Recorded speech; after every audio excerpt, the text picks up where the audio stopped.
Pro Football Weekly talks to coaches, scouts, evaluators from around the league, and each week we bring them to you in our Audibles segment. And Nolan, we know that Phil Simms a couple of weeks ago came out and said that Andrew Luck was overrated and couldn't make a lot of the pro throws. Well, one NFL evaluator told Pro Football Weekly that he gives Phil Simms credit for that, saying what a lot of the personnel people around the league are thinking, that Andrew Luck is overrated. Can this possibly be? Of course it is, because no one could be as good as they're saying he is, but how good is Luck? He's very good. He's got great intangibles. He's very polished, but the arm talent is definitely not in a very elite level like John Elway, who he's been compared to. I think it's more in that line of Matt Ryan. It's a notch below, and I think that's the big concern.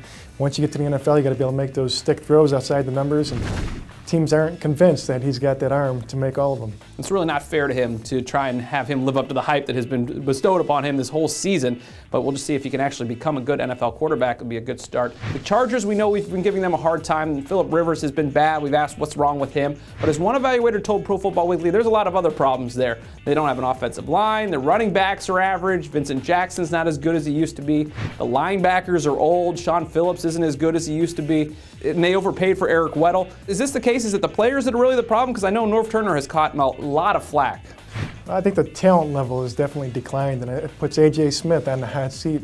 You got a situation there where John Spanos has been in the front office. He's probably going to take over in the next year or so, maybe even sooner. And I think that's where they got to get it much better. They got to find a way to lock up these players and even identify talent more early in the draft.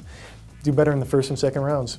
For a long time, this team had so much talent that they were, constantly underachieving. It seemed like now they just may not have the talent to even compete. One more from another NFL evaluator who noticed after the Niners loss to the Ravens last week on Thanksgiving, the team's traveling across 2 time zones on a short week, haven't won a game yet. We know this has been a problem in years past. Is it fair for teams to have to try and do this, to go west to east in a short week?